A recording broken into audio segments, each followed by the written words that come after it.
Ganda ng sinabi dito, pakinggan mo. Get a partner who matured enough to educate you, matured enough to handle your attitude, matured enough to accept your flaws. Remember, looks are everywhere, but a person with good mindset is rare. Hindi mo kailangan ng partner na maganda at gwapo lang. Madali lang yan. Kahit saan meron yan. Ang kailangan mo, yung partner na may emosyon at may utak. Yung kaya kang i-correct at hindi ka ito-tolerate sa mga kamalian mo. Yung kayang harapin yung attitude mo. Hindi yung kapag mahirap na, bigla na lang tatakbo. At higit sa lahat, yung tatanggapin ka.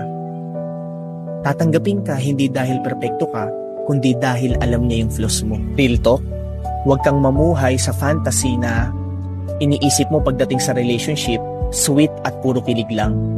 Dahil kung sa kilig lang yung babasihan mo, hindi yun ang totoong relasyon. Kung puro itsura lang yung hahanapin mo, kukupas rin yan.